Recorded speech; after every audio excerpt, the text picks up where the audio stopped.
संक्षिप्त पद्म पुराण सृष्टि खंड। पितरों तथा श्राद्ध के विभिन्न अंगों का वर्णन।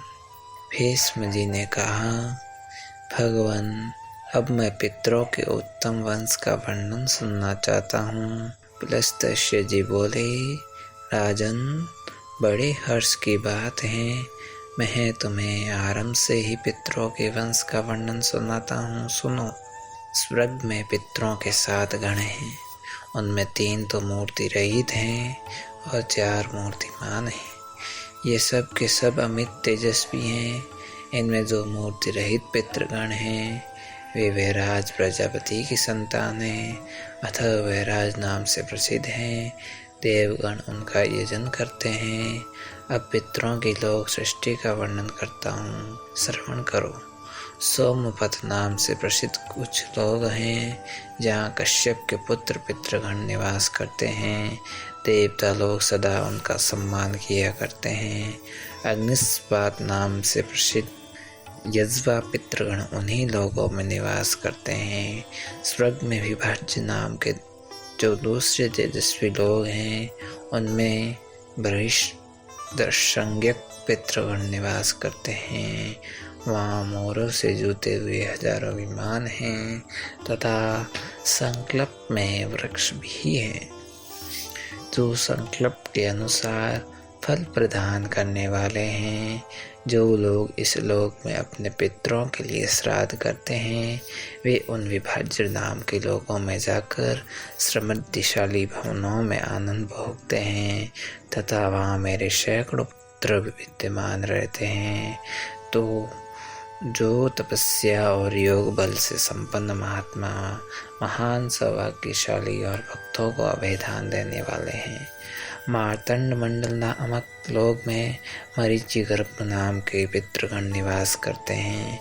वे अंगिरा मुनि के पुत्र हैं और लोक में हविष्मान नाम से विख्यात हैं। वे राजाओं के पितृ हैं और स्वर्ग तथा मोक्ष रूप फल प्रदान करने वाले हैं। तीर्थों में श्राद्ध करने वाले श्रेष्ठ क्षत्रिय उन्हीं के लोक में जाते हैं। कामदूत नाम से प्रसिद्ध जो लोग हैं, वे इच्छानुसार भोग की प्राप्ति करने वाले हैं। उनमें सुष्पद नाम के पितृ निवास करते हैं। लोक में आज यप नाम से विख्यात हैं और प्रजापति क्रंधप के पुत्र हैं। पुलह के बड़े भाई से उत्पन्न वैश्यगण उन पितरों की पूजा करते हैं। श्राद्ध करने वाले पुरुष उस लोक में पहुंचने पर एक ही साथ हजारों जन्मों के परिचित माता, भाई, पिता, सास, मित्र, संबंधी तथा बंधुओं का दर्शन करते हैं। इस प्रकार पितरों के 3 गण बताए गए। अब चौथे गण का वर्णन करता हूँ। ब्रह्मलोक के ऊपर सुमानस नाम के लोग स्थित हैं, जहाँ सोमप नाम से प्रसिद्ध सनातन पितरों का निवास है। वे सब के सब धर्म में स्वरूप धारण करने वाले तथा ब्रह्मा जी से भी श्रेष्ठ हैं। स्वभाव से उनकी उत्पत्ति हुई है। वे योगी हैं, अतः ब्रह्म भाव को प्राप्त होकर सृष्टि आदि करके सब इस समय मानसरोवर में स्थित हैं। इन पितरों की कन्या नर्मदा नाम की नदी है, जो अपने जल से समस्त प्राणियों को पवित्र करती हैं। पश्चिम समुद्र में जा मिलती हैं। उन सोमप नाम वाले पितरों से ही संपूर्ण प्रजा सृष्टि का विस्तार हुआ है। ऐसा जानकर मनुष्य सदा धर्म भाव से उनका श्राद्ध करते हैं। उन्हीं के प्रसाद से योग का विस्तार होता है। आदि सृष्टि के समय इस प्रकार पितरों का श्राद्ध प्रचलित हुआ। श्राद्ध में उन सब के लिए चांदी के पात्र अथवा चांदी से युक्त पात्र का उपयोग होना चाहिए।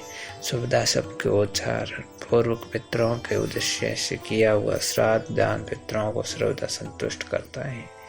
विद्वान पुरुषों को चाहिए कि वे अग्निहोत्री सोमपाई ब्राह्मणों के द्वारा अग्नि में हवन कराकर पितरों को तृप्त करें। अग्नि के अभाव में ब्राह्मण के हाथ में अथवा जल में या शिव जी के स्थान के समीप पितरों के निमित्त दान करें। यही पितरों के लिए निर्मल स्थान है। पितृ कार्य में दक्षिण दिशा उत्तम मानी गई है।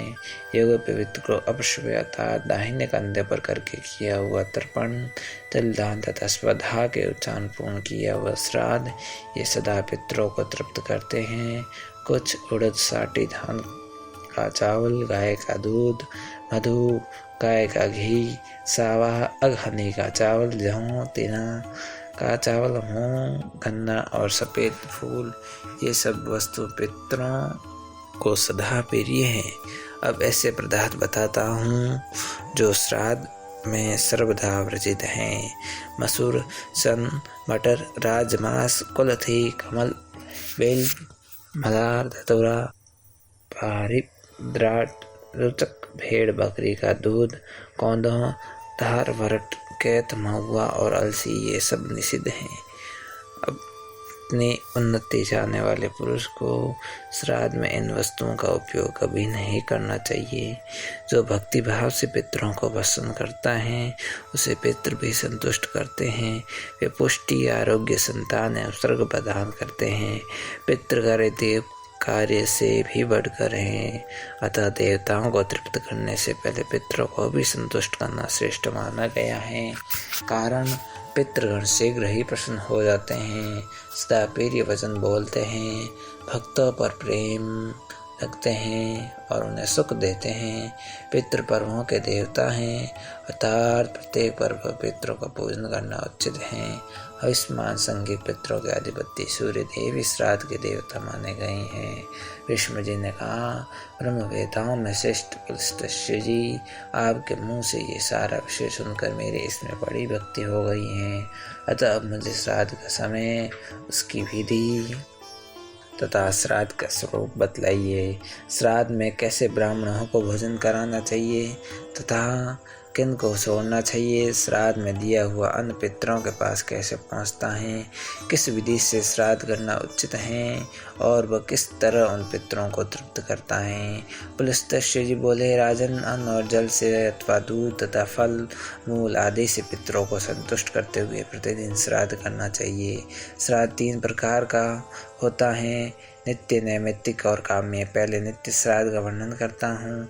उसमें अर्घ्य और आह्वान की क्रिया नहीं होती, उसे अधेव समझना चाहिए। उसमें विश्वदेवों को भाग नहीं दिया जाता। पर्व के दिन जो श्राद्ध किया जाता है उसे ब्राह्मण कहते हैं। ब्राह्मण श्राद्ध में जो ब्राह्मण निमंत्रित करने योग्य हैं उनका वर्णन करता हूँ। श्रवण करो। जो पंचाग्नि का सेवन करने वाला स्नातक, त्रिस्वर्ण, वेद के व्याकरण आदि 6 अंगों का ज्ञाता, क्षत्रिय, वेदज्ञ, क्षत्रिय का पुत्र, वेद के विधि वाक्यों का विशेषज्ञ, सर्वज्ञ, सब विषयों का गाता, वेद का स्वाध्यायी, मंत्र जपने वाला, ज्ञानवान, त्रिनाचिकेत, त्रिमधु, अन्य शास्त्रों में भी परिनिष्ठित, पुराणों का विद्वान, स्वाध्यायशील, ब्राह्मण भक्त, पिता की सेवा करने वाला, सूर्य देवता का भक्त, वैष्णव, ब्रह्मवेता, योग शास्त्र का ज्ञाता, शांत, आत्मज्ञ, अत्यंत शीलवान तथा शिव भक्ति पारायण हो, ऐसा ब्राह्मण श्राद्ध में निमंत्रण पाने का अधिकारी हैं। ऐसे ब्राह्मणों को यत्नपूर्वक श्राद्ध में भोजन कराना चाहिए। अब जो लोग श्राद्ध में वर्जनीय हैं उनका वर्णन सुनो। पतित का पुत्र, नपुंसक, चुगलखोर और अत्यंत रोगी ये सब श्राद्ध के समय धर्मज्ञ पुरुषों द्वारा त्याग देने योग्य हैं। श्राद्ध के पहले दिन अथवा श्राद्ध के ही दिन विनयशील ब्राह्मणों को निमंत्रित करें। निमंत्रण दिए हुए ब्राह्मणों के शरीर में पितरों का आवेश हो जाता है। वे वायु रूप से उनके भीतर प्रवेश करते हैं और ब्राह्मणों के बैठने पर स्वयं भी उनके साथ बैठे रहते हैं। किसी ऐसे स्थान को जो दक्षिण दिशा की ओर नीचा हो, गोबर से लेप कर वहाँ श्राद्ध आरंभ करें तथा गौशाला में या जल के समीप श्राद्ध करें। अहिता अग्नि पुरुष पितरों के लिए छरीरू खीर बनाएं और ये कहकर कि इससे पितरों का श्राद्ध करूँगा, वह सब दक्षिण दिशा में रख दें। तदंतर उसमें घृत और मधु आदि मिलाकर अपने सामने की ओर 3 निर्पाप स्थान पिंडदान की वेदियाँ बनाएं। उनकी लंबाई 1 बीता और चौड़ाई 4 अंगुल की होनी चाहिए। साथ ही खैर की 3 द्रवी, छूल बनवाएं जो चिकनी हो तथा जिनमें चांदी का शशांक हो। उनकी लंबाई एक रत्न की और आकार हाथ के समान होना उचित है। जल पात्र, काच्य पात्र, प्रोक्षण, समिधा, कुछ, तिल पात्र, उत्तम वस्त्र, गंध, धूप, चंदन ये सब वस्तुएं धीरे धीरे दक्षिण दिशा में रखें। उस समय जनेऊ दाहिने कंधे पर होना चाहिए। इस प्रकार सब सामान एकत्रित करके घर के पूर्व गोबर से लिपो हुई पृथ्वी पर गोमूत्र से मंडल बनावें और अक्षत तथा फूल से जल लेकर वहाँ जनेऊ को क्रमशः बहाएं एवं दाहिने कंधे पर छोड़कर ब्राह्मण के पैर धोएं तथा बारंबार उन्हें प्रणाम करें। तदंतर विधि पूर्वक आचमन कराकर उन्हें बिछाएं हुए द्रव्ययुक्त आसनों पर बिठावें और उनसे मंत्रोच्चारण करावें। सामर्थ्यशाली पुरुष भी देव कार्य वृषभदेव श्राद्ध में 2 और पितृ कार्य में 3 ब्राह्मणों को ही भोजन करावें अथवा दोनों श्राद्धों में एक ब्राह्मण को ही जिमाएं। विद्वान पुरुष को श्राद्ध में अधिक विस्तार नहीं करना चाहिए। पहले विश्वदेव संबंधी और फिर पितृ संबंधी विद्वान ब्राह्मणों की अर्घ्य आदि से विधिवत पूजा करें तथा उनकी आज्ञा लेकर अग्नि में यथाविधि हवन करें। विद्वान पुरुष गृह सूत्र में बताई हुई विधि के अनुसार कृतयुक्त चरु का अग्नि और सोम की तृप्ति के उद्देश्य से समय पर हवन करें। इस प्रकार देवताओं की तृप्ति करके वह श्राद्ध करता श्रेष्ठ ब्राह्मण साक्षात अग्नि का स्वरूप माना जाता है। देवताओं के उद्देश्य से किया जाने वाला हवन आदि प्रत्येक कार्य जनेऊ को बाएं कंधे पर रखकर ही करना चाहिए तथा पश्चात पितरों के निमित्त करने वाला प्रेक्षण शोषण आदि सारा कार्य विज्ञ पुरुष को जनेऊ दाएं कंधे पर करके अपश्रव्य भाव से करना उचित है। हवन तथा विश्व देवों को अर्पण करने से बचे हुए अन्न को लेकर उसके कई पिंड बनावे और एक एक पिंड को दाहिने हाथ में लेकर तिल और जल के साथ उसका दान करना चाहिए। संकल्प के समय जल पात्र में रखे हुए जल को बाएं हाथ की सहायता से दाएं हाथ में ढाल लेना चाहिए। श्राद्ध काल में पूर्ण प्रयत्न के साथ अपने मन और इंद्रियों को काबू में रखें और मात्सरिक त्याग कर दें। पिंडदान की विधि इस प्रकार है। पिंड देने के लिए बनाई हुई वेदियों पर यत्नपूर्वक रेखा बनावें। इसके बाद अवनेजन पात्र से जल लेकर उसे रेखांकित वेदी पर गिरावें। ये अवनेजन अर्थात स्थान शोधन की क्रिया है।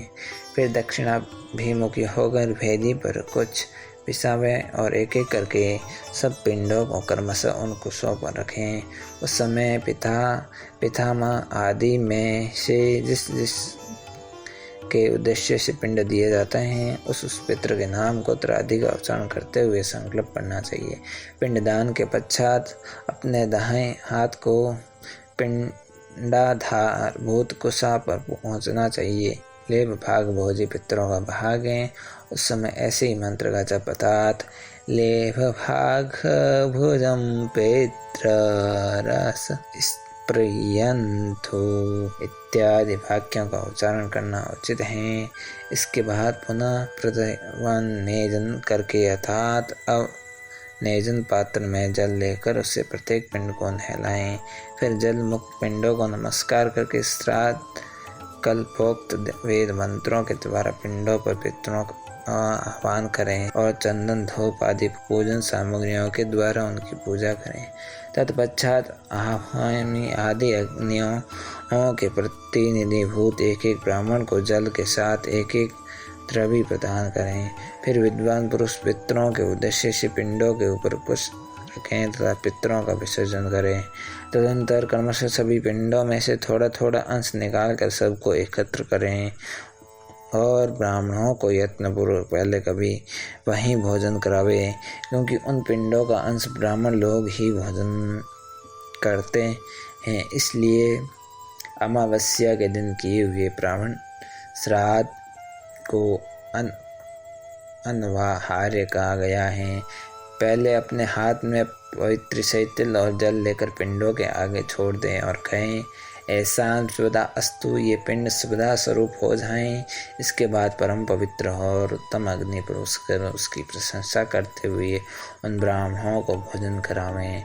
उस समय भगवान श्री नारायण का स्मरण करता रहें और क्रोधी स्वभाव को सर्वथा त्याग दें। ब्राह्मणों को तृप्त जानकर विकिरा अन्न दान करें। ये सब ब्राह्मणों के लिए उचित हैं। विकिरा अन्न दान की विधि यह है, तिल सहित अन्न और जल लेकर उसे कुश के ऊपर पृथ्वी पर रख दें। जब ब्राह्मण आचमन कर लें तो पुनः पिंडों पर जल गिरावें। फूल, अक्षत, जल छोड़ना और सभा वाचन आदि सारा कार्य पिंड के ऊपर करें। पहले देव श्राद्ध की समाप्ति करके फिर पितृ श्राद्ध की समाप्ति करें, अन्यथा श्राद्ध का नाश हो जाता है। इसके बाद नतमस्तक होकर ब्राह्मणों की प्रदक्षिणा करके उनका विसर्जन करें। ये आदित्य अग्नि पुरुषों के लिए अनवाहार्य ब्राह्मण श्राद्ध कहलाता है। अमावस्या के पर्व किए जाने के कारण ये ब्राह्मण कहलाता है। यही नैमित्तिक श्राद्ध है। श्राद्ध के पिंड गाय या बकरी को खिला दें अथवा ब्राह्मण को दे दें अथवा अग्नि या जल में छोड़ दें। ये भी न हो तो खेत में बिखेर दें अथवा जल की धारा में बहा दें। संतान की इच्छा रखने वाली पत्नी विनीत भाव से आकर मध्यम अर्थात पितामह के पिंड को ग्रहण करें और उसे खा जाएं। उस समय आधत पित्रो गर्भम इत्यादि मंत्र का उच्चारण करना चाहिए। श्राद्ध और पिंडदान आदि की स्थिति तभी तक रहती है जब तक ब्राह्मणों का विसर्जन नहीं हो जाता। इनके विसर्जन के पश्चात पितृ कार्य समाप्त हो जाता है। उसके बाद बलि वैश्वदेव करना चाहिए। तदंतर अपने बंधु बांधवों के साथ पितरों द्वारा सेवित प्रसाद स्वरूप अन्न भोजन करें। श्राद्ध करने वाले यजमान तथा श्राद्ध भोजी ब्राह्मण दोनों को उचित है कि वे दोबारा भोजन न करें। राह ना चले, मैथुन न करे, साथ ही उस दिन स्वाध्याय कले और दिन में शयन इन सबको सर्वथा त्याग दें। इस विधि से किया हुआ श्राद्ध धर्म, अर्थ और काम तीनों की सिद्धि करने वाला होता है। कन्या, कुंभ और वृष राशि पर सूर्य के रहते कृष्ण पक्ष में प्रतिदिन श्राद्ध करना चाहिए। जहाँ जहाँ सपिंडीकरण रूप श्राद्ध करना हो वहाँ अग्निहोत्र करने वाले पुरुष को सदा इसी विधि से करना चाहिए।